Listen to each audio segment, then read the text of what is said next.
Study IQ IAS, अब तैयारी हुई अफोर्डेबल। दोस्तों, ये है बेंगलुरु और ये है मैसूरू। एक भारत की सिलिकॉन वैली है तो दूसरा है royal heritage magnificent buildings and monuments को खुद में समेटे एक बेहद ही खूबसूरत शहर। ये दोनों शहर कर्नाटका की जान है, लेकिन क्या आपको मालूम है कि इन दोनों शहरों का स्टेट जीडीपी में कंट्रीब्यूशन कितना है? दोस्तों, बेंगलुरु आज जहां स्टेट इकोनॉमी में 43.65% कंट्रीब्यूट करता है, तो वहीं मैसूरू का कंट्रीब्यूशन सिर्फ 3.5% है। जबकि आप इतिहास देखेंगे तो आजादी से पहले लास्ट 6 सेंचुरीज तक सारी पावर मैसूरू में ही सेंटर थी, और इस दौरान जो डेवलपमेंट्स हुए उसने आज के कर्नाटका के ग्रोथ में काफी सिग्निफिकेंट रोल प्ले किया है। फिर दोस्तों, ऐसा क्यों हुआ कि बेंगलुरु के आगे मैसूरू के पोटेंशियल को इग्नोर कर दिया गया? स्वागत है आप सभी का स्टडी IQ में। अनुराग पांडे नाम है हमारा, और आज के इस वीडियो में हम यही समझने की कोशिश कर रहे हैं कि कैसे कर्नाटका ने बेंगलुरु के लिए मैसूरू को इग्नोर कर दिया। दोस्तों, वीडियो को कंटिन्यू करें उससे पहले आप सभी के लिए एक इंपॉर्टेंट अपडेट है।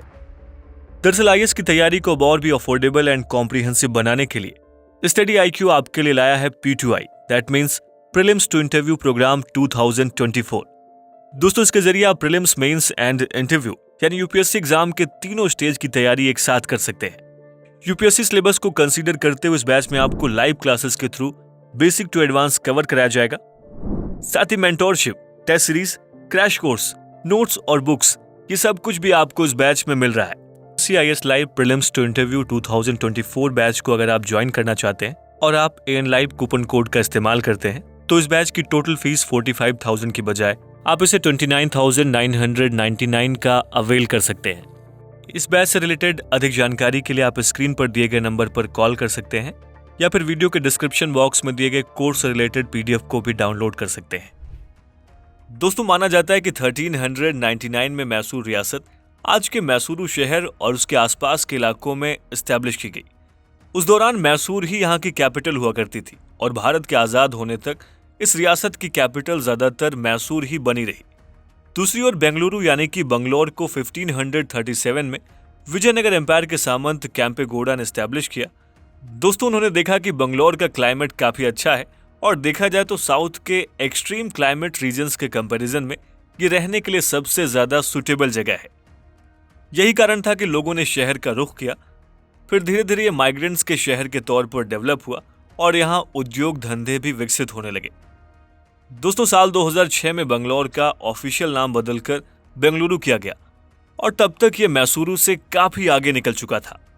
दोस्तों, हिस्टोरिकल बेसिस पर अगर दोनों शहरों को कंपेयर करें तो कैपिटल होने के नाते मैसूर का पलड़ा भारी लगता है, लेकिन टीपू सुल्तान पर अंग्रेजों की जीत से झुकाव बंगलौर की तरफ जाने लगा।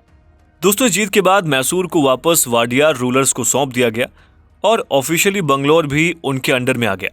हालांकि उस पर असली कंट्रोल अंग्रेजों का ही बना रहा। दोस्तों, देखा जाए तो अंग्रेजों को बंगलौर की आबो हवा काफी पसंद आई और उन्होंने इसे अपनी एक्टिविटीज का सेंटर बनाया। ऐसे में हम ये कह सकते हैं कि इस दौर के तरक्की के मामले में बंगलौर मैसूर से आगे निकल गया। दोस्तों, बंगलौर देश के उन पहले शहरों में था जिसे इलेक्ट्रिसिटी मिली, और देखा जाए तो अंग्रेजों के समय से ही बेहतर रेल और रोड कनेक्टिविटी मिलने लगी। बाद में एयर कनेक्टिविटी में भी इसे मैसूर से ज्यादा एडवांटेज मिला और इस तरह यहाँ काफी पहले से ही मॉडर्न इंडस्ट्रीज का बेस तैयार होने लगा। दोस्तों, देखा जाए तो माइल्ड वेदर होने के नाते भी ये इंडस्ट्री स्टैब्लिश करने का एक अच्छा स्पॉट था। 1947 में इंडिया के इंडिपेंडेंट होने पर मैसूर की बजाय बंगलौर को मैसूर स्टेट की कैपिटल बनाया गया और 1956 में स्टेट रीऑर्गेनाइजेशन के बाद भी बंगलौर कैपिटल बना रहा। 1973 में जब मैसूर का नाम बदलकर कर्नाटका किया गया तो भी बंगलौर को ही कैपिटल बनाया गया। दोस्तों, इस तरह हम देखते हैं कि कैसे प्रोविंसेस के मामले में बंगलौर आगे निकलता गया और 1980s के दशक से बंगलौर टेक्नोलॉजी कंपनीज का फेवरेट बनने लगा। साथ ही 90s में लिबरलाइजेशन की पॉलिसी के बाद तो ये अंतर और तेजी से बढ़ने लगा।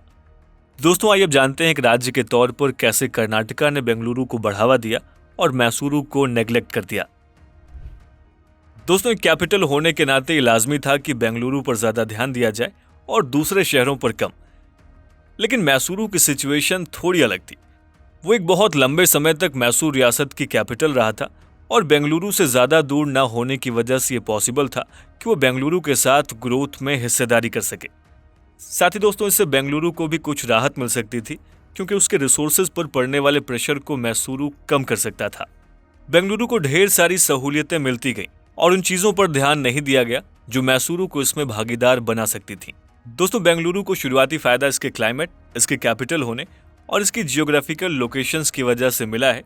साथ ही बेंगलुरु को इंडियन इंस्टीट्यूट ऑफ साइंस और इंडियन इंस्टीट्यूट ऑफ मैनेजमेंट जैसे प्रीमियम एजुकेशनल इंस्टीट्यूट भी मिले हैं, जिनसे शहर में एक टैलेंट पूल तैयार हुआ और एंट्रप्रेन्योरियल कल्चर भी डेवलप हुआ। दोस्तों देखा जाए तो कर्नाटका मैसूरू को ऐसा एटमॉस्फेयर नहीं उपलब्ध करा पाया, जबकि बेंगलुरु के इंफ्रास्ट्रक्चर में शानदार डेवलपमेंट हुआ। शहर की कनेक्टिविटी रेल, रोड और एयर यानी कि तीनों ही तरीकों से बेहतरीन है। शहर के भीतर भी रैपिड ट्रांसपोर्ट सिस्टम के विकास ने इसके डेवलपमेंट को बढ़ावा दिया और देखा जाए तो इन एस्पेक्ट्स में मैसूरू पर भी ध्यान नहीं दिया गया। दोस्तों कर्नाटका गवर्नमेंट और उसके अलग अलग स्टेक होल्डर्स ने बेंगलुरु को ग्लोबल टेक्नोलॉजी और बिजनेसेस डेस्टिनेशन के तौर पर प्रमोट करने के मजबूत एफर्ट्स किए, पर मैसूरू के इंडस्ट्रियल डेवलपमेंट पर ध्यान नहीं दिया गया। दोस्तों इसका एक बड़ा एग्जाम्पल आप बेंगलुरु और मैसूरू के आसपास बनाए गए स्पेशल इकोनॉमिक जोन्स की संख्या में अंतर के रूप में देख सकते हैं, जहां बेंगलुरु के आसपास 41 से ज्यादा स्पेशल इकोनॉमिक जोन्स हैं, वहीं मैसूरू और उसके आसपास केवल ऐसे 8 जोन्स ही मौजूद हैं। दोस्तों अगर देखें तो ऐसा नहीं है कि मैसूरू में इंडस्ट्रियल डेवलपमेंट का पोटेंशियल नहीं था। दरअसल Karnataka industrial areas development board ने मैसूरू और उसके आसपास कई इंडस्ट्रियल रीजन्स डिमार्केट किए थे। इन्फोसिस और L&T जैसी कुछ बड़ी कंपनीज मैसूरू में अपने ऑफिसेज ऑपरेट भी कर रही हैं, लेकिन इन सभी पहलों को बूस्ट करने के एफर्ट्स नहीं किए गए। दोस्तों बेंगलुरु के साथ डेवलपमेंट शेयर करने के लिए जरूरी ये था कि मैसूरू की बेंगलुरु से कनेक्टिविटी को बेहतर किया जाए। 1990s में इसी मकसद से Bangalore Mysore nice corridor project की शुरुआत की गई थी। और दोस्तों ये एक इंडस्ट्रियल कॉरिडोर था जिसे पब्लिक प्राइवेट पार्टनरशिप मॉडल पर पूरा किया जाना था और इसके लिए कंपनी को लैंड एक्विजिशन राइट्स भी दिए गए थे, लेकिन रोड अलाइनमेंट को लेकर प्रोजेक्ट रुक गया। देखा जाए तो सरकार और कंपनी लीगल टसल में फंस गए और ये प्रोजेक्ट कभी शुरू नहीं हो सका। दोस्तों इस कॉरिडोर के पीछे मकसद बेंगलुरु और मैसूरू को मुंबई पुणे के जैसे ट्विन सिटीज की तरह डेवलप करना था, लेकिन गवर्नमेंट ने इसे पूरा करने के लिए कोई स्ट्रांग विल पावर नहीं दिखाई। दोस्तों यहाँ हम तमिलनाडु के होसूर के एग्जाम्पल से देख सकते हैं कि तमिलनाडु ने बेंगलुरु के पोटेंशियल को पहचानते हुए होसूर में इंडस्ट्रियल एस्टेट एस्टैब्लिश करने का फैसला 1970 में ही ले लिया था। होसूर ने बेंगलुरु के इंफ्रास्ट्रक्चर और कॉमर्शियल फैसिलिटीज का फायदा उठाया और जल्दी ही एक इंडस्ट्रियल टाउन के रूप में डेवलप हो गया।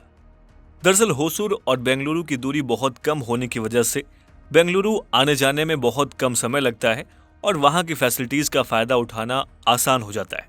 दोस्तों अगर मैसूरू से फास्ट रोड कनेक्टिविटी की फैसिलिटीज होती तो यही फायदा मैसूरू को भी मिल सकता था। ऐसे में कई लोगों का मानना है कि नाइस कॉरिडोर प्रोजेक्ट को बंद करने का कर्नाटका का कदम बेंगलुरु के लिए मैसूरू का गला घोंटने जैसा था। दरअसल दोस्तों ये वो समय था जब IT इंडस्ट्री का डेवलपमेंट बहुत तेजी से हो रहा था। अगर ये कॉरिडोर पूरा होता तो ऐसी पॉसिबिलिटीज थी कि कई इंडस्ट्रीज मैसूरू में भी आ जाती और बेंगलुरु सबसे बड़ा IT हब बनने का दर्जा हासिल नहीं कर पाता। खैर दोस्तों ये एजम्पशंस कितने सच हैं इस पर कुछ कहा नहीं जा सकता, लेकिन इतना जरूर है कि कॉरिडोर न बनने से बेंगलुरु और मैसूरू को एक्सप्रेसवे कनेक्टिविटी मिलने में 2 दशक से भी ज्यादा का समय लग गया। साथ ही दोस्तों मार्च 2023 में बेंगलुरु मैसूरू एक्सप्रेसवे के चालू होने तक मैसूरू बेंगलुरु से काफी पिछड़ चुका था। हालांकि देखा जाए तो इन सब के बाद भी मैसूरू डेवलपमेंट की राह पर आगे बढ़ रहा है। दोस्तों कर्नाटका डिजिटल इकोनॉमी मिशन के तहत मैसूरू को next hub for tech innovation के लिए प्रमोट किया जा रहा है। दरअसल Karnataka digital economy mission Karnataka government की वो पहल है जिसके जरिए इनोवेशन एंड टेक्नोलॉजी का एक ऐसा इकोसिस्टम बिल्ड करना है जिसे बियॉन्ड बेंगलुरु 2025 तक राज्य की GDP में 30% कंट्रीब्यूट किया जाना है। दोस्तों इस माइलस्टोन को हासिल करने के लिए राज्य के IT, बायोटेक्नोलॉजी और साइंस एंड टेक्नोलॉजी सेक्टर्स में ग्रोथ को एक्सेलरेट करने और इन्वेस्टमेंट्स के लिए काम किया जाना है, जिससे 10 लाख लोगों को डायरेक्ट और इनडायरेक्ट जॉब मिल सके। और दोस्तों इसके लिए कर्नाटका में मैसूरू से बेहतर कोई भी जगह नहीं हो सकती। देखा जाए तो मैसूरू शहर के पास कॉस्ट इफेक्टिव इंफ्रास्ट्रक्चर मौजूद है। साथ ही शहर हर साल करीब 2000 इंजीनियर्स एंड लगभग 5000 ग्रेजुएट स्टूडेंट्स प्रोड्यूस करता है, ऐसे में दोस्तों मैसूरू को कर्नाटका का लीडिंग आईटी क्लस्टर माना जा रहा है। आज मैसूरू कर्नाटका का सेकेंड लार्जेस्ट आईटी हॉटस्पॉट है और इसका क्रेडिट इन्फोसिस और विप्रो जैसे दूसरे सिग्निफिकेंट कंट्रीब्यूटर्स को जाता है जिन्होंने मैसूरू में अपने ऑफिसेज खोले हैं। दोस्तों मैसूरू में इस समय करीब 3 दर्जन से भी अधिक आईटी कंपनियां मौजूद हैं जो 5000 प्लस आईटी प्रोफेशनल्स को रोजगार दे रही हैं। और अगर इस तरह से देखा जाए तो फॉरेन इन्वेस्टर्स मैसूरू को एक अफोर्डेबल प्लेस के रूप में देख रहे हैं जो बेंगलुरु के काफी नजदीक है। इन सब के अलावा good living conditions and skilled man power की अवेलेबिलिटी जैसे फैक्टर्स भी मैसूरू में आईटी सेंटर्स बनाने के लिए लोगों को अट्रैक्ट कर रहे हैं। दोस्तों इसके अलावा मैसूरू अपने रिच कल्चरल हेरिटेज के लिए एंशिएंट टाइम से ही जाना जाता है और इसका असर आज यहाँ के यूनिक एंड वाइब्रेंट कल्चर के साथ डाइवर्स आर्ट, लिटरेचर और क्यूजीन्स में भी रिफ्लेक्ट होता है। साथ ही यहाँ पर साल भर आयोजित होने वाले कल्चरल इवेंट्स एंड फेस्टिवल्स जैसे कि मैसूरू दशहरा उत्सव जिसे बड़े ही धूमधाम और भव्यता के साथ मनाया जाता है। और इन सब के साथ ये शहर अपने famous silk saris, rosewood artefacts और सैंडलवुड प्रोडक्ट्स के साथ ही मैसूर पैलेस, चामुंडी हिल्स और वृंदावन गार्डन जैसे कई ऐतिहासिक स्थलों के लिए जाना जाता है जिसे देखने के लिए न सिर्फ डोमेस्टिक टूरिस्ट बल्कि देश दुनिया से भी लोग पहुंचते हैं। दोस्तों इस तरह से हम ये देख सकते हैं कि भले ही बेंगलुरु की ग्रोथ के कई कारण और कई एस्पेक्ट्स रहे हों, लेकिन मैसूरू अपनी कल्चरल वैल्यूज के साथ ग्रो कर रहा है। इसके अलावा ये बात भी एक और जहां कुछ सच है कि बेंगलुरु की अपेक्षा मैसूरू को बढ़ावा नहीं मिला, वहीं दूसरी ओर इस बारे में कुछ पक्के तौर पर नहीं कहा जा सकता कि जानबूझकर बेंगलुरु के लिए मैसूरू को नेग्लेक्ट किया गया। दोस्तों गवर्नमेंट की अलग अलग इनिशिएटिव्स के जरिए ये पूरी उम्मीद है कि जल्द ही मैसूरू में भी ग्रोथ को बूस्ट मिलेगा और बेंगलुरु को अपने बढ़ते कंजेशन और पॉल्यूशन से छुटकारा। साथ ही हम ये भी होप कर सकते हैं कि इन दोनों शहरों के बीच में एक इक्विलिब्रियम बनेगा और दोनों शहर अपनी अपनी खूबियों के साथ आगे बढ़ते रहेंगे। वैसे दोस्तों आपकी इस मुद्दे पर राय क्या है, हमें इस वीडियो के कमेंट बॉक्स में लिखना बिल्कुल ना भूलें। स्टडी IQ IAS अब तैयारी हुई अफोर्डेबल।